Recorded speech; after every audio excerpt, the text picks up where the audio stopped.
Tottenham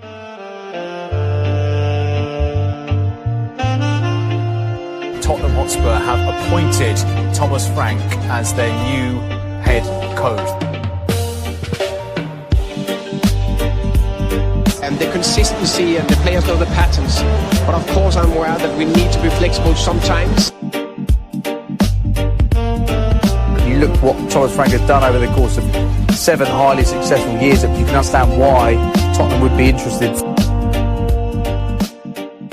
Welcome into the Tottenham Depot. I am your host, Andrew. You can follow me at Astedka. You can follow us at Tottenham Depot. This is episode 237. Lots of news in the world of Tottenham Hotspur this week as we finally have a new manager after what everyone kind of thought was going on. Of course, it is Thomas Frank. We're going to get into that, plus a lot of other news and notes to cover. Alongside me to do it with is Caroline. She is at CG Stefco. Caroline, how's your weekend been? It's been all right, I guess. Happy Gold Cup to everyone who celebrates. Yeah, it's been pretty chill otherwise. I went to see a new movie and just kind of enjoying the summer weather. Oh, nobody's enjoying the summer weather. I was, my wife and I took a little road trip this weekend. We drove down to El Paso, Texas to see Coldplay at the Sun Bowl. And that was, if you're going to drive across the desert, there's no better time than the middle of June to do it. Let me tell you, good thing the air conditioning in the car was working. As I mentioned, a lot to get to. Let's start right there, though. Thomas Frank was officially named the next manager of Tottenham Hotspur this week. Joins the club on a 3-year deal through the 2028 season. The 51-year-old, of course, comes over from Brentford. He has been there since October of 2018 and got them, of course, promoted after winning the playoff final in 2021. Caroline, your first take on this. Obviously, this is kind of the way we thought it was going last week, and we talked a little bit about Thomas Frank, talked a lot about Thomas Frank. Now that it's done, how are you feeling about it?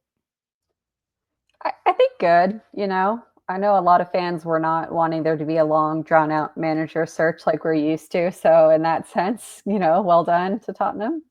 They got it done early. And, I think a lot of people are not thrilled about his appointment because it's seen as, kind of a lateral move compared to Ange. But I think I'm feeling pretty positive about it. Like, it's not any easy feat to keep a team like Brentford up, after promotion and make them into a really solid mid-table team. I think that kind of deserves a little bit of recognition. And he also has a reputation for getting the best out of players. And I think that was lacking at times under Ange. So I'm excited to see what he can do with the squad that we have. And obviously whatever, new additions we make in the transfer window. But I think it'll be fine. And he seems like a decent guy. So, that's always refreshing.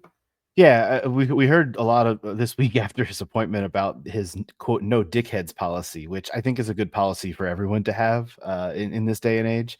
I don't say that flippantly either. Like, I do mean that. Like, it is a serious factor. We talk all the time about the importance of having good guys in the dressing room. And guys that are all pulling their weight in the same direction and working together. I mean, that's really important stuff. And he's obviously been able to build that at Brentford over the years, and is even trying to maybe bring some of that over to Spurs, which would be really great. I'm interested in what you think the big difference is between the way people have felt, like, because I'm one of those who, it's still taking me a little bit to get over the sacking of Postecoglou, but I get it. I understand the direction. I'm still weeding through the awkwardness of it after the trophy lift, obviously, and all of that. But I feel mostly positive about this. I want to see, to me, a lot of this still is on the board to supplement this squad with something that is going to be formidable, not only to not finish in 17th in the Premier League, but obviously to make a challenge for other silverware, domestic silverware, and they're going to be playing in the Champions League. So that squad is going to have to be built out better. And it also is a real puzzle piece with how they can put it together, not only financially, but just position wise and how they're continuing to grow the whole squad.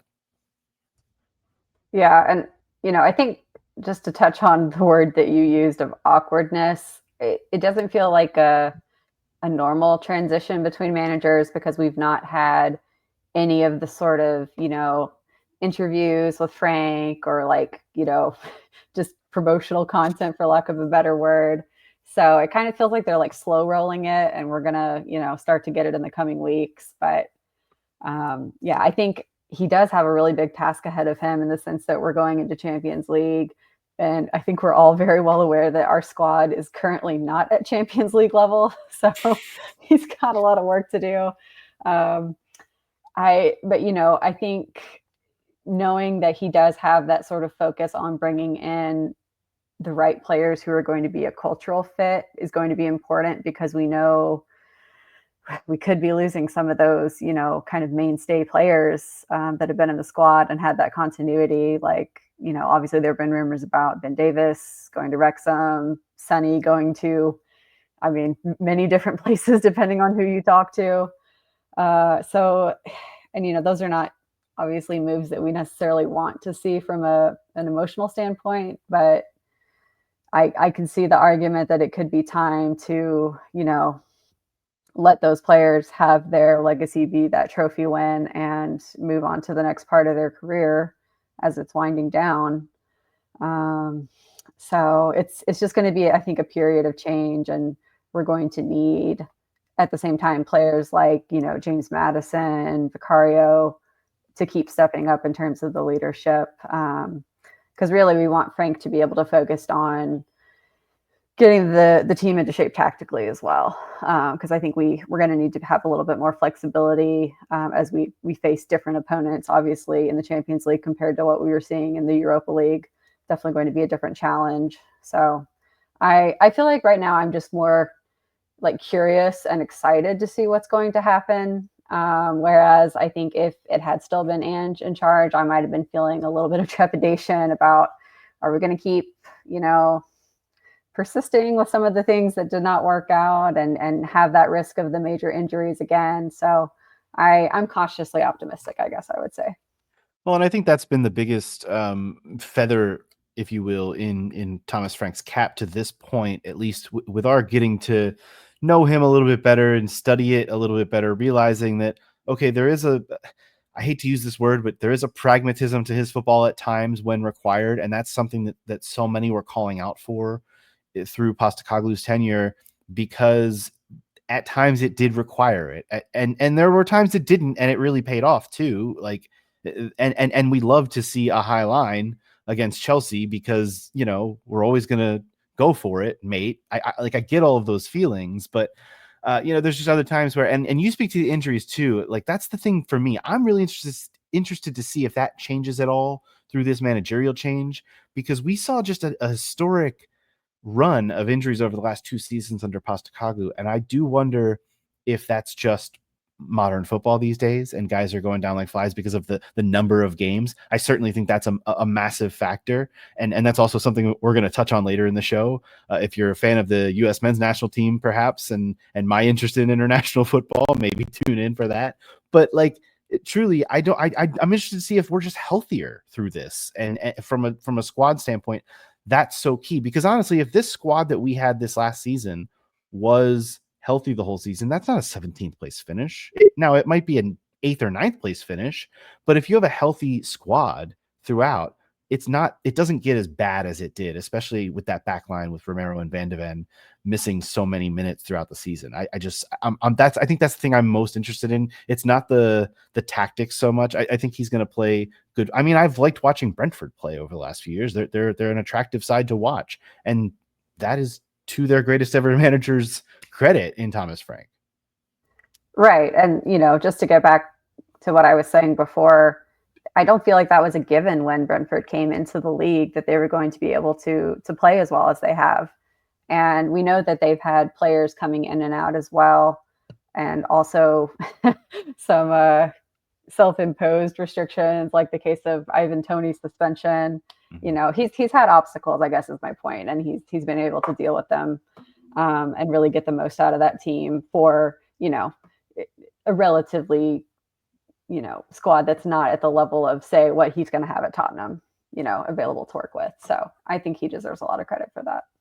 Yeah, we're not going to touch too deeply on Thomas Frank's coaching staff. I know Justin Cochrane started in the youth setup at Spurs, so that's a nice reunion for him to come back. There's been some nice quotes from him about that.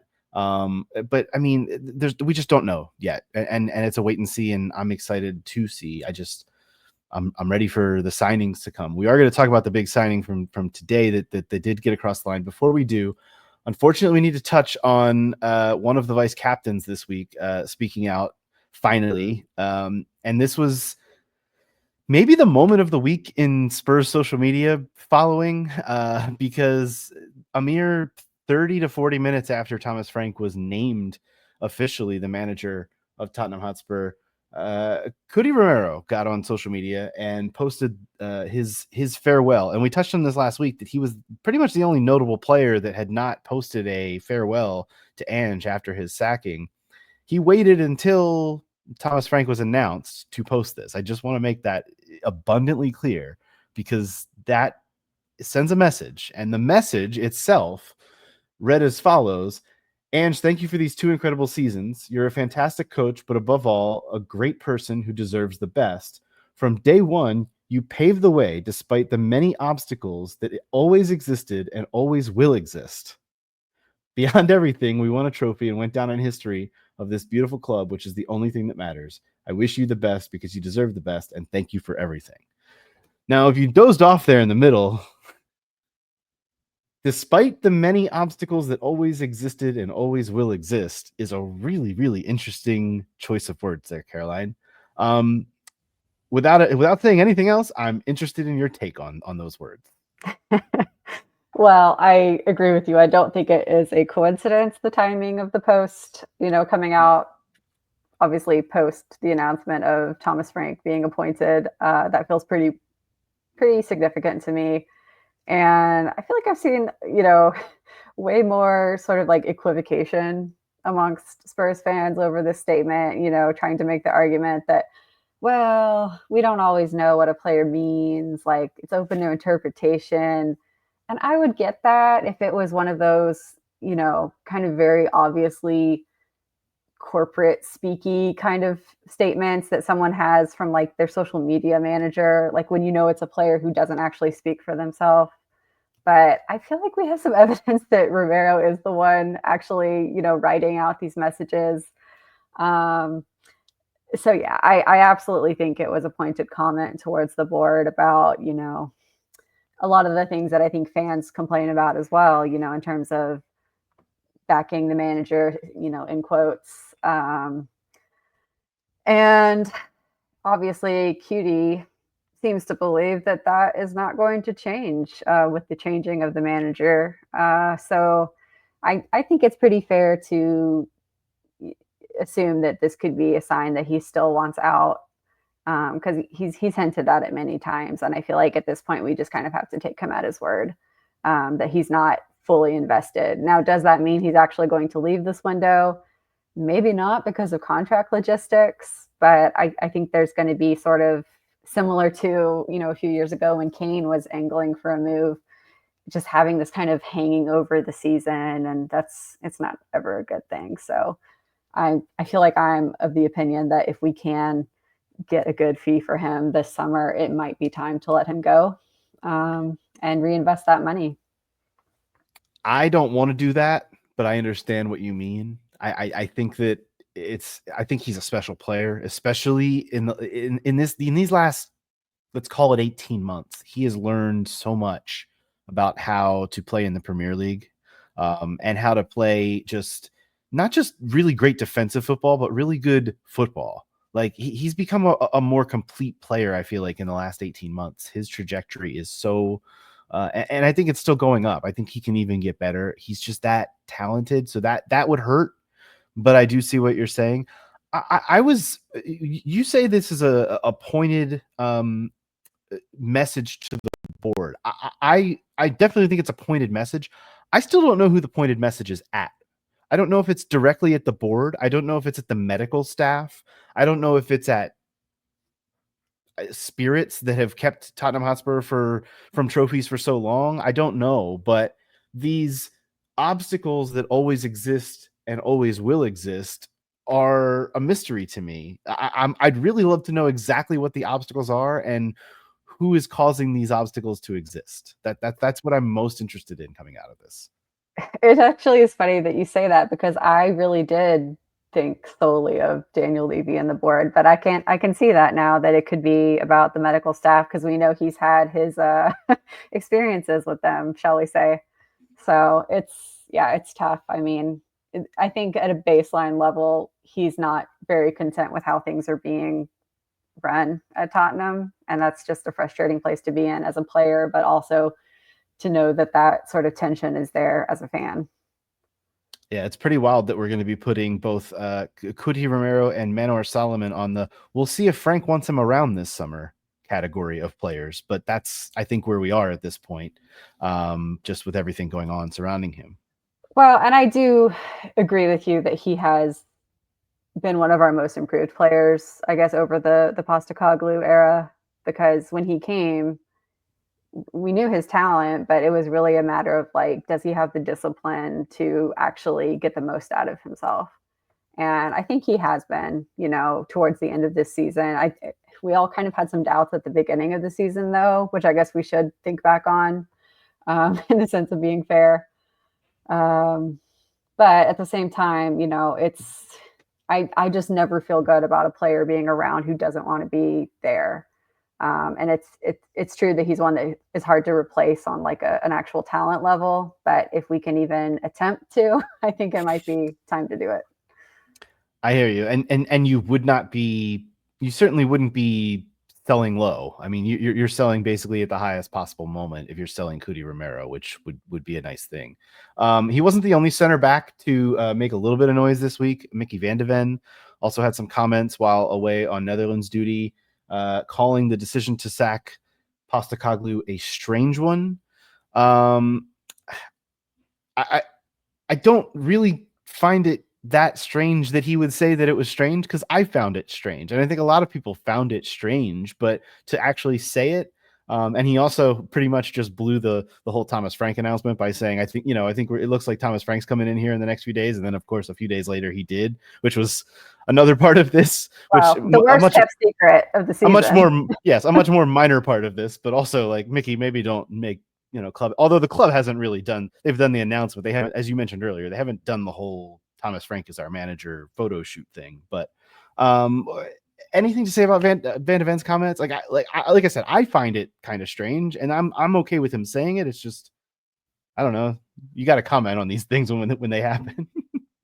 Well, when you first told me about this, my immediate thought was a very stereotypical one of, Dutch people, they're going to tell you what they think. And I honestly wondered if, obviously his statement was being translated. So I don't even know if strange is the correct word, honestly. But, maybe to him that doesn't have such a negative connotation. But at the same time, like, let's be honest, it is literally a strange situation that we won our first trophy in 17 seasons and then also finished 17th in the league. Like, it's a very unprecedented dilemma that the board faced in making their decision. So I mean, it's a pretty accurate way to describe it as strange, I guess. Yeah, that's kind of my point. Like, I'm fine if he was saying something outlandish, I'd be like, Mickey, calm down. But he's just speaking the absolute truth in my mind. So I'm like, yep, you're right, Mickey. It was strange, and now we're all moving on, and we love Thomas Frank, and go team. Like, that's kind of where I'm at. Speaking of go team, Spurs made a really big signing and just announced it officially this morning. They have gotten Mathys Tel on a permanent deal from Bayern Munich. The 20-year-old has signed for a reported £30 million and will sign a new deal. And this really freaked me out when I saw this, through the 2031 season, which is, I believe, the longest contract that Spurs have on the books at this point in terms of senior members of the team. I could be wrong about that. I'd have to double check. But Caroline, obviously you've watched Mathys Tel for much longer than we all have, being a Bayern fan as well. I was all on board for this, and the fact that they were able to negotiate it down from the original 50 million asking price, I think is a win. I'm totally on board with Tel being on board. Where are you standing? Yeah, well, for me personally, obviously this was kind of a win-win situation. But I think, it really felt to me like he was invested in his role at Tottenham. And not just in the sense that like he quickly integrated with the rest of the team and was, a genuine contributor at a time when we were thin on the ground in terms of player availability. I feel like he stepped up, but he also formed a connection with the fans really quickly, which goes a long way towards, feeling like, okay, this is a player that we want to see in the Spurs shirt for a long time to come. And you're right, it is a very long time, the length of the contract. And I guess that's just kind of modern football for you, these really absurd contract lengths. But yeah, I mean, I've been really high on this player for a long time. So obviously, I'm going to say that I'm excited about the signing. And I was a little surprised that it happened today. I feel like the timing of a lot of the announcements from the club have been strange. Like I think it was either a Saturday or a Sunday when Villaham's sacking was announced, and now we're getting a player signing on a Sunday. I'm like, I don't know what's going on. But also, I thought it would be delayed because of the under 21 Euros, which he is actively participating in. So I guess I'm glad that we have this clarity early anyway. It's nice to have it done. Well, and not only the fact that, but the fact that the transfer window technically doesn't reopen, I think until tomorrow, the 16th. What is So time? what is time? I guess it's fine to announce it. It was a loan deal turned into a permanent deal, so maybe that's part of it. On the years thing, I did look it up. He is now the longest contract, furthest contract out, beating out Anthony Kinski, who signed through 2030. But I think that's a good thing. Obviously, it protects his value. If this is a player that turns into what we hope and think he could, that's obviously a really good thing. And the fact that they've got him in for less than was expected, I think is a win. He's got to obviously. I saw some word that we love that he can play all three positions across the line, and I do think he can. I think he's best suited to be a left wing, and best suited probably to replace quote unquote Heung-min Son in the long run. I think that will ultimately be his spot. If he's going to play more in the middle, he's going to have to put on a lot more weight to play in the Premier League, and be a lot stronger. He's going to have more of like Dom Solanke's frame than his own, because he's still a little bit lean in that sense, but he's also still so young. He's only 20. So I don't think that's out of the realm of possibility if that's the road that he wanted to go down in trying to play more through the middle and just become even more of a prolific goal scorer than I think he can be from the wing. Right. And, when he first came on loan to Spurs, I know I told y'all that I felt like his best position was striker, just because that was where I had seen him play most effectively in the Bayern system. And I think there's still potential for that to work out with, Thomas Frank coming in. We're going to see a little bit of a different configuration of the forwards. So I really am curious just to see how he's going to be employed by Frank. Because like you said, he has the versatility, which is great, but it probably would be good to see him specialize at some point. Yeah, I mean, if he could specialize, he could just lock down. I mean, he could potentially lock down like a position and just be the anchor like we see on so many great clubs across Europe. I think he does have that potential. It's just a matter of seeing him see it through. And like I said, he's still so young that I think that's on the table for him.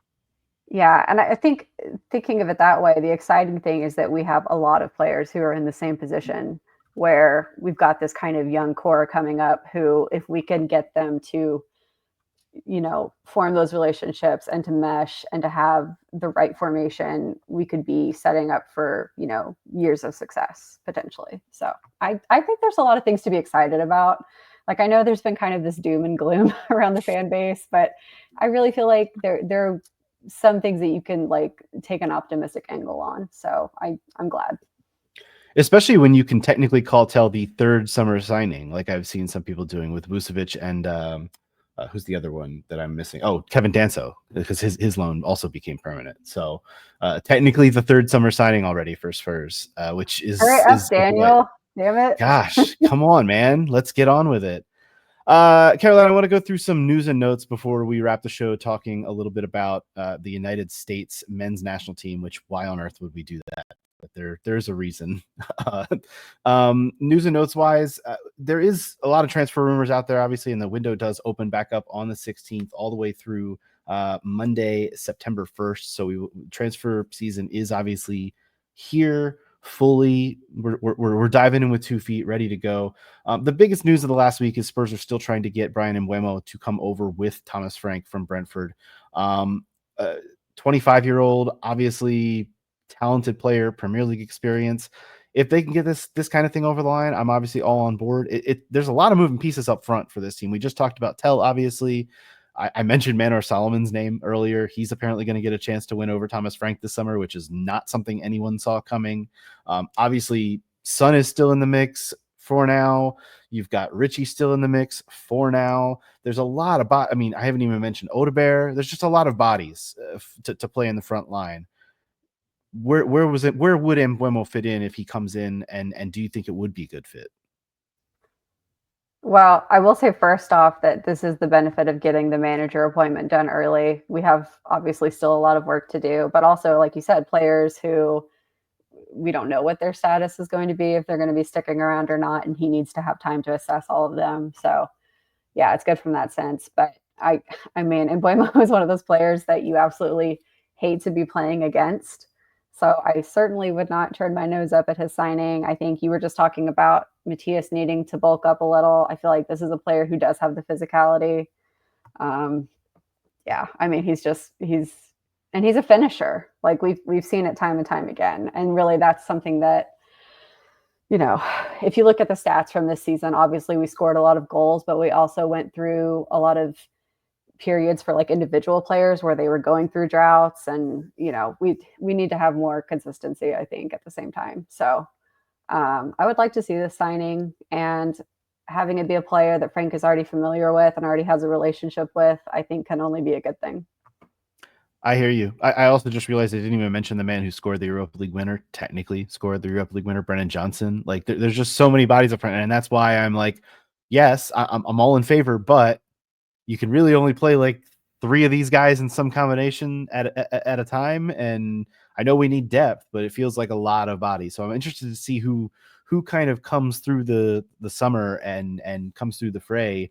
And is there when we kick off the season. I'm really interested in that. Otherwise, I mentioned Son. There's a lot of rumors about him going to Turkey to join Jose Mourinho at Fenerbahce, and that would be weird, but we know he has a great relationship with Mourinho. So I mean, he really Somehow. did. Yeah. Well, I mean, he thrived under him in his system. I mean, he was really one of the top players under Mourinho, I think. And not that he's not a top player all the time, but Yeah, I feel like that time period where he and Kane were sort of going for that assist record in the Premier League, honestly, was some of the best football that we have seen out of Sonny, period. So, yeah, I get it that he did have a good relationship with Jose. I still feel like his level is higher than Turkey, and I don't want to be dismissive of that league, but at the same time, I think it has been slightly exaggerated just how much he has fallen off. He still contributed this season, and the stats show it. So we're talking about players being given an opportunity to show Frank what they can do. It's going to be the same case for Sonny, even though he is one of the more senior players. But at the same time, I think we all kind of recognized that he wasn't a perfect fit for what Ange was trying to do. So there's totally potential for him to stay in the side and be, a frequent player, if not a starter, just based on what Frank wants from him. yeah, I think it just comes down to health with him. And again, this goes back to the Postacoglu question too. Was there just too much strain being put on him? He obviously plays a full international schedule still too, and is very important to the South Korea side. So there's a lot of minutes being put on his body, and with all the injuries he's already been through, it doesn't go backwards. Like time only Yeah. moves forwards. The good thing, though, is the South Korea have already qualified for the World Cup. So I could see his international load being a little lighter leading up to the World Cup because he's not being relied on to actually, clinch that qualification. Right in the middle of the news and notes segment, we have a Kool-Aid man himself, Scott, bursting through the door to join us. Scott at Scott G Bird is here. What's up, my man?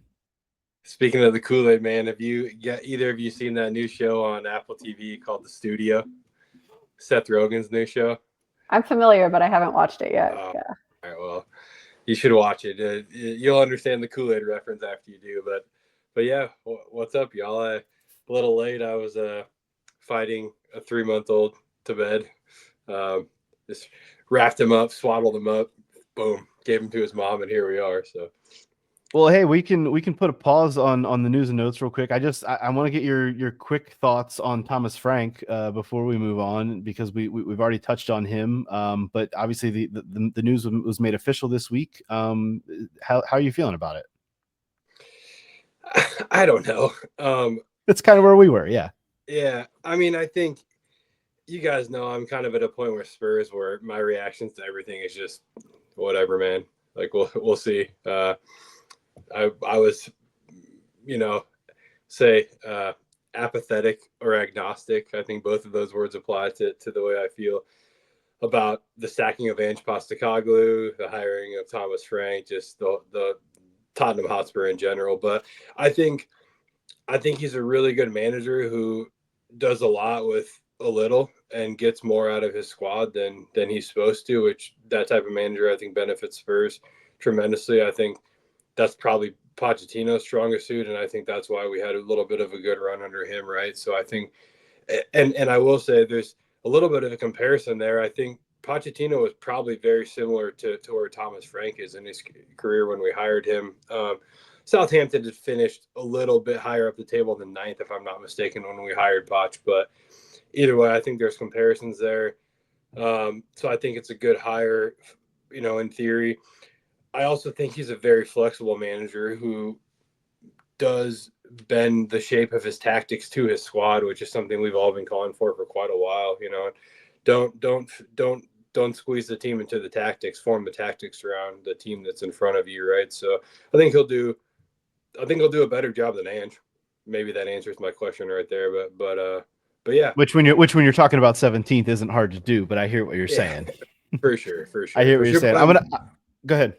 No, I was going to say, but at the same time, I don't know anything about my prospects of him winning us a trophy. So, and I say that just to give Ange credit, right?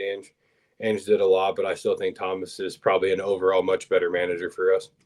Yeah, no question. But before we continue where we were, I want to get your thoughts on the two other big stories we touched on, and laugh at me if you want, but I do think this is a big story. Cuti Romero's Instagram post, which came 30 minutes after Frank's appointment, calling out the club. But as Caroline and I touched on earlier, we don't really know exactly who he was calling out. Is it the board? Is it the medical staff? Is it something else? What were your thoughts on Cuti? Yeah, I mean, I think it was definitely interesting timing to release that post, and Cuti definitely hasn't been shy with his usage of social media towards making points, right? We all know what he said about the medical staff a couple of months ago. He's probably the guy on our squad who has the most, the most in the bank when it comes to being able to say what he wants and not facing repercussions. He is, in my opinion, the best player on our team when it comes to someone playing their position, right? He's as close to world class as you'll find on our roster. So doesn't make it right, though, in my opinion. So I think there could have been a better way to handle that. But my stance on Cuti is he's under contract. If we're not going to get what we deserve for him, then tough shit. You're under contract, so play for Spurs. And frankly, it's a World Cup next summer, so the last thing he can afford to do is get himself in any sort of tussle and jeopardize his minutes because of that, right? So he better walk the line if it comes down to it. But he's a consummate professional, and I suspect he'll be at Spurs and he'll play well. I really like the tough line, the hard line stance on that. That does excite me. And then finally, Matthijs Tel joins on a permanent deal officially. Caroline and I kind of talked about it, but like thumbs up, we were just like, yeah, no brainer, right? I mean, do you feel the same way?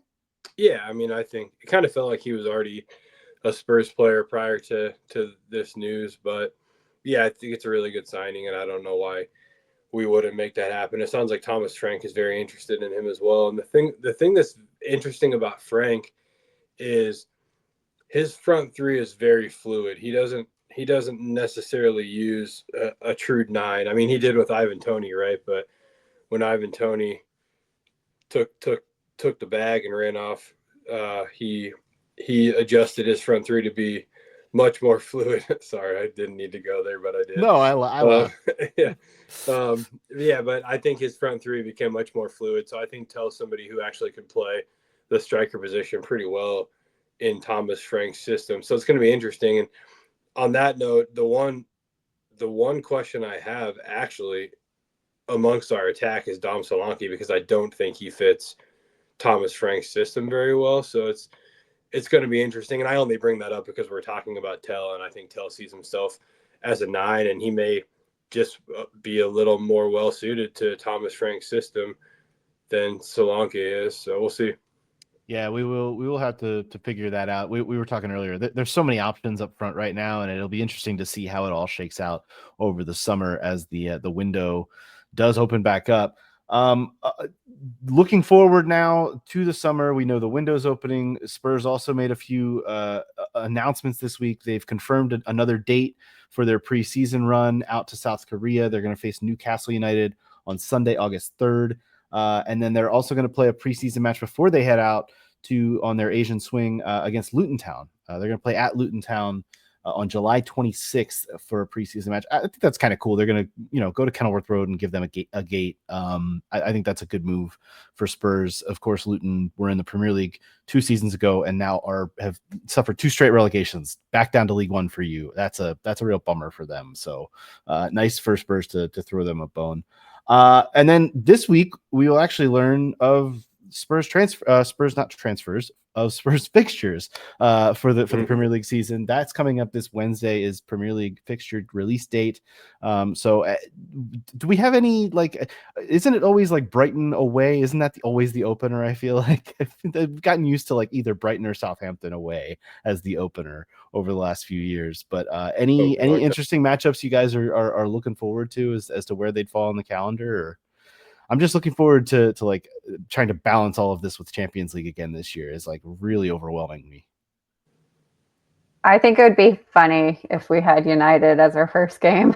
Oh, that would be perfect. Immediate final rematch. That would be hilarious. Imagine if we could bring the Super Cup in too to show it. It would be glorious. Yeah. Oh my God. Let's manifest that. The other thing, this is like just a desire, is that we could get going to Anfield out of the way early in the season, like whatever the result is, like just be done with it. Because God, that one really can stall your momentum in the spring. So I would like to see that be first half of the season this year. So it won't be, of course. No, it'll be 38 is what that will be. Well, it's either in the spring, I feel like, or it's right around the festive time where it's just packed in on like a Wednesday night somewhere or a Thursday night, and you're just like, oh, you got to go up there, and then you got to be back here on Sunday for a tough cup match or something. It's like, that's great. Thanks for that treat. We'll learn about what to bitch about this week on the podcast. Before we get out of here today, I wanted to touch on the U.S. men's national team. And I say that not because I'm really interested. I have to be honest with the listeners for a second. Since the pandemic, really, since like 2020, I think that's when this started, men's international football for me has fallen off. I have not really paid that much attention to it. I'll watch the World Cups. I'll watch the big events. But, Caroline, you joked at the start of the pod about a happy Gold Cup to everyone. I don't even really consider the Gold Cup a big event, and I know Scott's going to want to fight me for saying that, but I just don't. I've really pulled back from international football on the men's side of things because I think there's too much football. I think the pandemic has inserted this thing where we just have to get more games on the calendar. And football is now a year-round sport, and sometimes I need a break from things. I was really locked in on the U.S. Open golf tournament this weekend. I'm not watching a bunch of international games throughout the summer. I'll poke in here and there, but for the most part, I've been really checked out on the U.S. men.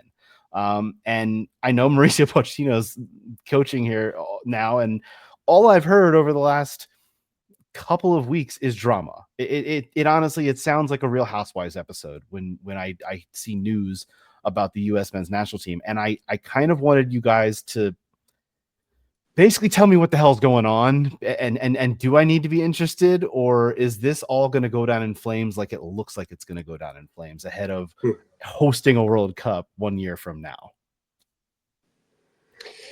It's interesting. I mean, the first thing I'll say is I do love international football, not only because Germany 2006 is what pulled me back into the sport. I played until middle school and then became very absorbed in baseball and hockey. And 2006 again pulled me deeply back into the sport. And then World Cup 2010, South Africa. Obviously, South Africa is very near and dear to me. And so international football always holds a special place in my heart. But I also prefer it to club football because I think that's where you see players play for their true love of the game more so than for their profession. And I think that is important. You could do away with the nations leagues, and I think international football would be much more wholesome and you know, et cetera, et cetera. But I think Scott, part of it. I think if there were less of it, I would cherish it more. But there's so much of it now that it's watered a lot of it down for me. Yeah, and then I get it. Like I always want to hold club football more in contempt than international football for the fixture congestion, but the Nations League is really what started this process of things getting too messy, I think. So, yeah, do away with the Nations League, and I think things would be much better. But I will also say about the Gold Cup, I understand, and this isn't directed at you. I think there's many who share your opinion about the Gold Cup. A lot of my Seattle Spurs people feel the same way as you, but the Gold Cup is the premier competition in CONCACAF, and any issue that's taken with the Gold Cup is geographical in nature. That's it. I mean, it is. I'll cop to that. Yeah, I and will. it's okay, but it's just geographical in nature. I mean, it is the Euros, it is the Copa America, it is the Asian Cup, it is our premier competition, and it's watered down because nations in CONCACAF are just not as talented sometimes, right? The U.S. has found out the hard way that they can be Trinidad in 2017, right? But yeah, the Gold Cup is the premier competition, and if you love playing for your country, then you should always want to win the Gold Cup. That could segue us into the Christian Pulisic of it all, but we probably don't need to go there. I know. No, I mean that's kind of what I'm trying to figure out is like why if what you're saying is true, if the Gold Cup is the premier, is equivalent to the Euros in terms of where CONCACAF is, why the hell is Christian Pulisic not wanting to play a year ahead of hosting a World Cup on his home soil? Yeah, I've been talking for a while, so I won't go too long with this, but Pochettino's comments, and I'm not going to paraphrase them on the air. People can use the internet and go find Pochettino's last couple of interviews, right? But it's pretty clear to me that Pochettino is very taken aback by the decision from Christian Pulisic and others, frankly. We don't need to name any of them else because I think everyone else has been quiet about it. But Pulisic's decision definitely rocked Pochettino, and I think he's now realizing that this is a bunch of players who do not play for Argentina. They view international football very differently for whatever reason. And it's interesting because a decade ago, the only thing an American player cared about was playing for the United States. I mean, they would do anything to play for the U.S. And that seems to have changed. Now they've elevated their club status, but that shouldn't factor in at all, in my opinion, right? So I think, again, isn't that a pretty good explanation for it, though? Like, wouldn't you say that's a decent explanation if they were going to try and make one? I think that's the most logical answer as to why this is happening, but it doesn't make any sense. I mean, the best players in the world will drop everything to go play for a friendly for their country, right? And for whatever reason, it doesn't happen here. And I think some of it, and again, this is not a shot at the fans who don't value the Gold Cup, but I think those two things are somewhat intertwined, right? The way that the fans feel about competition in CONCACAF and the way that the current crop of American players feel about competition in CONCACAF, right? But again, it's geographical, and it doesn't make any sense. I understand what Pulisic said. Again, people should just go watch the interview that he did with Call It What You Want, which is a great podcast, by the way. But in that interview he did with Call It What You Want, he essentially said he he was doing what's best for himself, but also for the team. For yourself, sure. I mean, none of us are in his body and understand. But that this is the right thing for the team is one of the most asinine things that I've ever heard the captain of a country say. 12 months before the World Cup, your last competitive matches before you, again, host the World Cup, to choose not to play in that is not the best thing for the team, no matter how you want to spin it when you're the captain. So I think what's probably going to happen here is Pulisic is going to realize that he doesn't hold the power that he used to hold with Greg Berhalter, and this is Mauricio Pochettino. And I think he's going to have to earn. I'm not saying that he's going to have to earn a spot on the roster back, but I think he's going to have to earn his way back into Pochettino thinking he's a leader of this team. Because I'll tell you right now, Pochettino, from his comments with Tom Rinaldi, I think today or yesterday, right? It's clear that he's looking for leaders on this team, and he maybe doesn't feel like his crop, the last crop of leaders, were those leaders. And the last thing I'll say on this, and this feels like kind of shitty of me to say, but I think a lot of these players are just entitled at this point, and like that sounds. I hate using that word because it makes me sound like I'm some grumpy old conservative Trump supporter. These fuckers are entitled, but I don't mean it like that at all. I just think that they were given way too long of a leash under the last management team, and it's costing Pochettino's group right now. But you guys maybe already talked about it. There's a couple guys tonight that showed that they're maybe not too worried about what Pulisic decides to do, and I think that's the biggest thing that Pochettino can get out of this group. Well, yeah, I mean, the U.S. did win 5-0 over Trinidad and Tobago on Sunday in the Gold Cup, and I'm still just I can't fault what a player wants to do in the summertime when he's away from his club team. I can't personally. If he doesn't want to play, if he does want to play, if what you're saying about the Gold Cup rings true to everyone, then players should want to be, players aren't turning away an opportunity to play in the Euros. And that's kind of the reason that I put these things on the obvious different levels that they already are on. But there's also the factor of, the Gold Cup isn't even the only competition going on in the United States this summer, because the Club World Cup is also going on. Yeah. It's just too much football. And that's the underlying problem with all of this, and may speak to Tottenham's injury problems over the last 2 seasons and everyone's injury problems, but it's just a lot. And that's kind of what the problem is, Caroline. There's just too much. We've known this. I think ever since the pandemic, it's just been relentless football. And I do, kind of sympathize with your viewpoint of feeling fatigued by all of the competitions, club and country. I'm glad we can all agree the Nations League needs to go, because God, what were they thinking?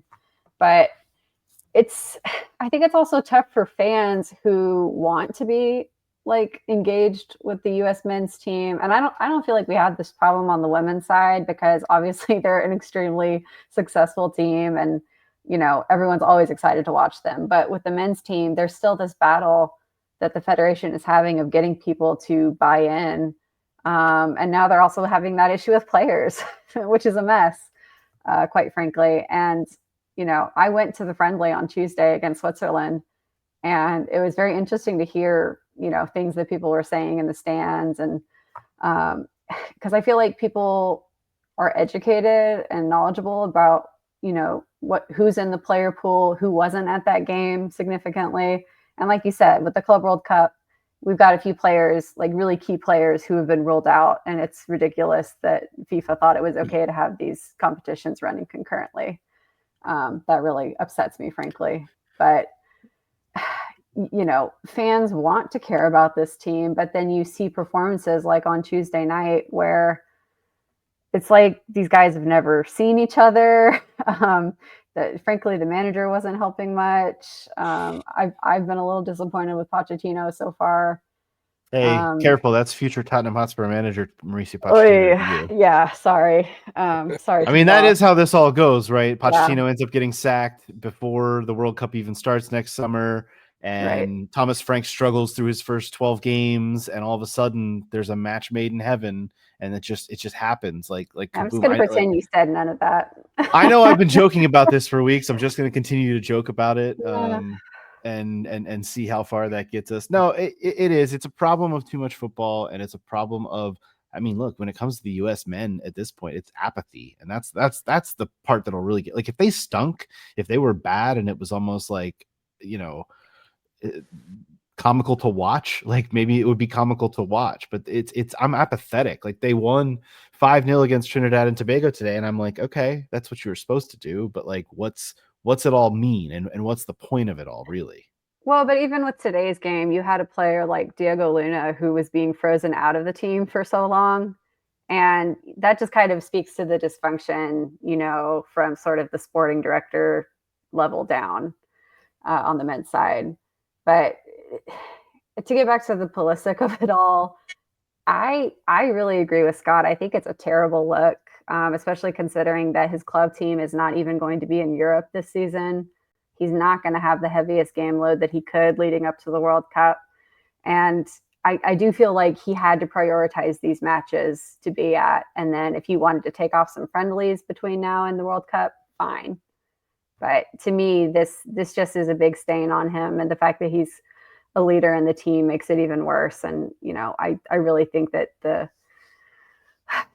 Pochettino has to think about who he can actually rely on, going into the World Cup. Yeah. When you've got all these young fans, he's Mr. Captain America, whatever they call him. It's fucking stupid, but Tyler Adams is my captain. That's all I'm going to say. I 100% agree with you. But he's the face of American football, we can say. And you've got all these young people who are looking at the situation and saying, well, he doesn't even value this competition. Like, what does it even mean to play for the U.S.? Is it even like that valuable to be on the U.S. men's national team other than every 4 years? That's just, it's dangerous when you're the face of the organization. I also think, and someone else said this, and I wish I could give credit to the person, but it's just one of the things I heard under the probably 30 hours of football media I digest every week, right? But someone made the point that he will now have to have the season of his life next year and the World Cup of his life for this to be in any way, shape, or form justified, right? It's not just like, oh, go get a goal and have a couple of good games next summer and all is forgiven. Like, you better have an awesome season for AC Milan, and you better like lead your team to like the quarterfinals at this point, if it was so important for you to have this time off, right? So I think it's very likely this comes back to bite him in the butt pretty quickly. Very, very, very, very surprised by that decision. So if he wanted to get European football, he could, foster a move to Tottenham Hotspur, but I don't even think I would want that. Like, no, I don't want. He did the Trump dance. He did the Trump dance. I don't want him. And Thomas Frank, as we covered, has a no dickheads policy. So right, so he's already ruled out. I don't think it'll work out. That's bad. And the other thing is too, and this, I swear, this is the last thing I'll say about it. Like, you could very well sit out the summer, sit out the Gold Cup, and I shouldn't even put this into the universe, but it's the reality of it. You could get injured a month before next summer's World Cup still. I mean, it doesn't guarantee anything, right? It's really just deciding to not play in a premier competition for your team because of a bunch of what ifs. So anyways, come on, you Spurs. It's all what ifs, baby. It's all what ifs. Well, what if Spurs have a great summer window? That's what we are hoping for, looking forward. We will continue to do so. That's going to do it for this edition of the Tottenham Depot. Be sure to check out our episodes on our YouTube page, youtube.com/Tottenham Depot. Also, leave us a rating and review on your podcast app of choice to help spread the word about the show. And you can follow us on the socials at Tottenham Depot. We will talk to you next week when hopefully there is more news. Of course, there's going to be news. There's always news at Tottenham Hotspur. We'll talk to you then. As always, come on, you Spurs. Come on, Spurs.